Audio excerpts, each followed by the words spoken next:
Good morning everyone.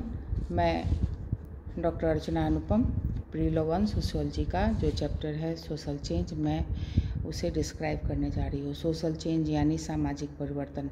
सामाजिक परिवर्तन को जानने से पहले मैं परिवर्तन के बारे में आपसे चर्चा करना चाहती हूँ। सामाजिक परिवर्तन होता है, लेकिन उसके पहले परिवर्तन होता है। परिवर्तन प्रकृति का एक शाश्वत अटल नियम है। मानव समाज भी उसी प्रकृति का एक अंग होने के कारण परिवर्तनशील है। परिवर्तन का सामान्य तात्पर्य है किसी क्रिया अथवा वस्तु की पहले की स्थिति में बदलाव आ जाना। परिवर्तन को स्पष्ट करते हुए फीचर लिखते हैं कि परिवर्तन पहले की अवस्था या अस्तित्व के प्रकार में अंतर को कहते हैं। परिवर्तन का संबंध प्रमुख 3 बातों से है।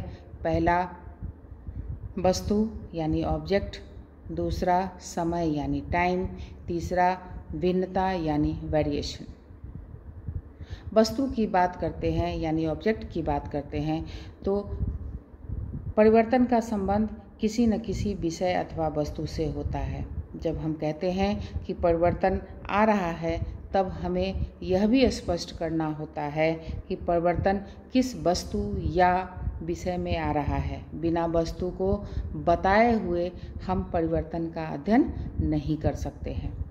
दूसरा हमारा टाइम यानी परिवर्तन का समय से बहुत घनिष्ठ संबंध है और परिवर्तन को स्पष्ट करने के लिए हमारे पास कम से कम 2 समय होने चाहिए।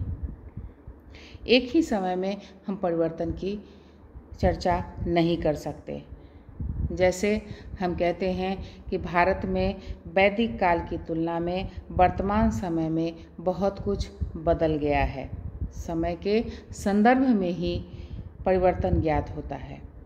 समय की अवधारणा को सम्मिलित किए बिना कोई भी परिवर्तन के बारे में सोच नहीं सकता।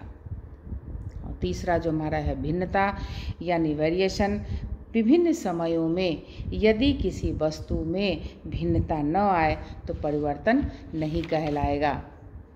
वस्तु के स्वरूप में यदि समय के साथ अंतर न आए तो हम यही कहेंगे कि परिवर्तन नहीं हुआ। अतः वस्तु के रंग रूप में, आकार प्रकार में, संरचना में, कार्य में या अन्य पक्षों में भिन्नता प्रकट होने पर ही हम परिवर्तन का अध्ययन कर सकते हैं।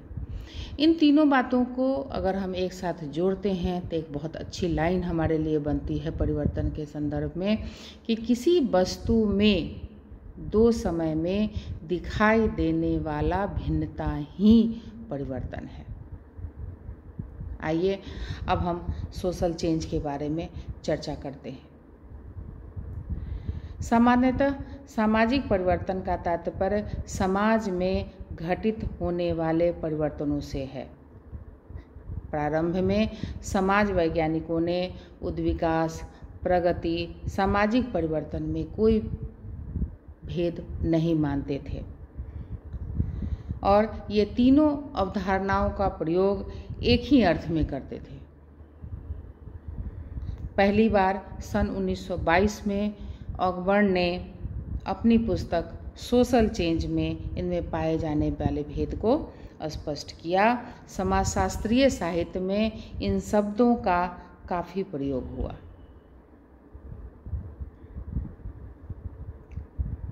कुछ विद्वानों ने सामाजिक ढांचे को परिवर्तन का कारण माना तो किसी ने सामाजिक संबंधों में होने वाले परिवर्तन को परिवर्तन कहा। संपूर्ण समाज अथवा किसी भी भाग में या पक्ष में होने वाले परिवर्तनों को हम सामाजिक परिवर्तन कहेंगे। सामाजिक परिवर्तन को स्पष्ट करते हुए मैकाइवर एंड पेज ने लिखा कि समाजशास्त्री होने के नाते हमारी विशेष रुचि प्रत्यक्ष रूप से सामाजिक संबंधों में है। केवल इन सामाजिक संबंधों में होने वाले परिवर्तनों को ही हम सामाजिक परिवर्तन कहेंगे।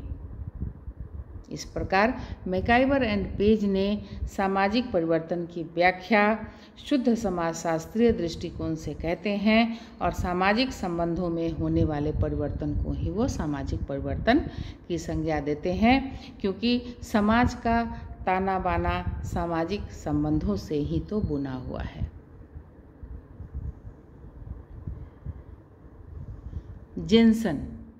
जेन्सन अपनी व्याख्या में लिखते हैं, अपनी परिभाषा में लिखते हैं कि सामाजिक परिवर्तन लोगों के कार्य करने तथा विचार करने के तरीकों में होने वाले रूपांतर के रूप में परिभाषित किया जा सकता है।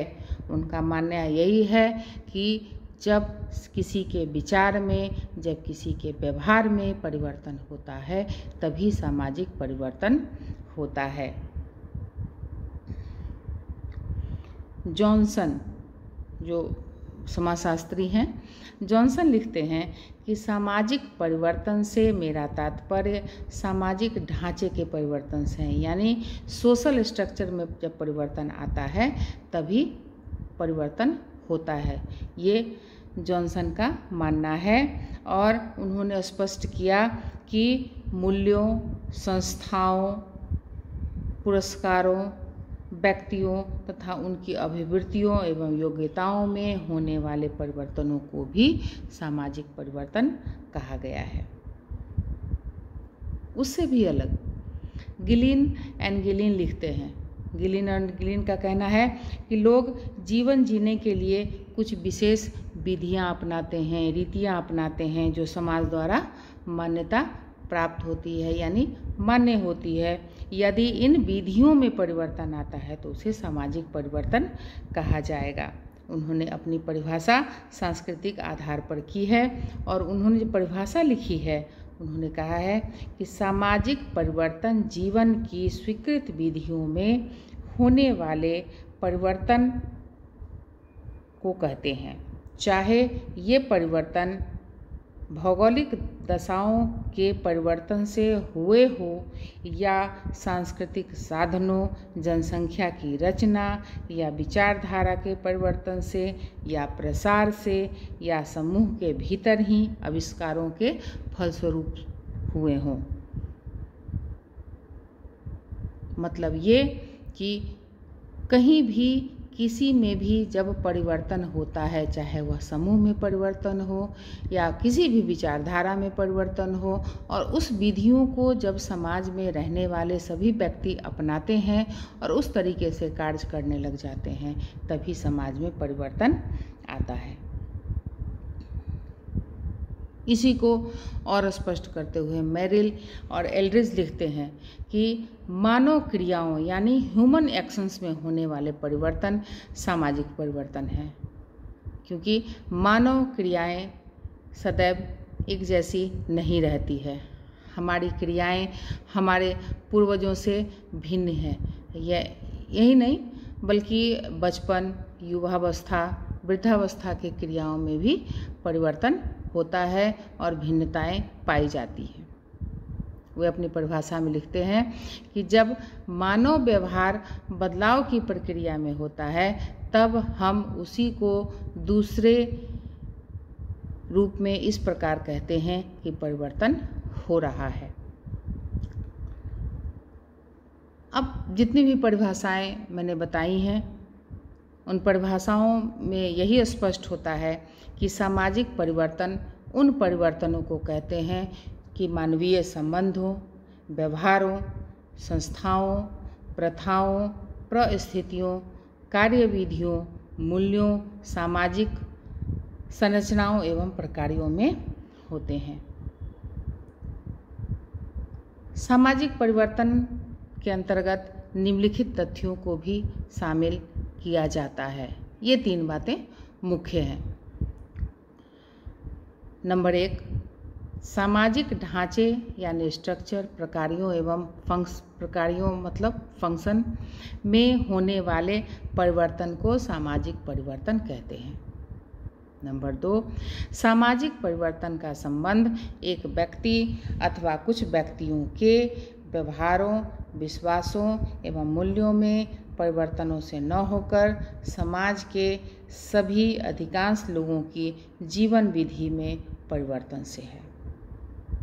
तीसरा, सामाजिक परिवर्तन का संबंध मानव के सामाजिक संबंधों के परिवर्तनों से है।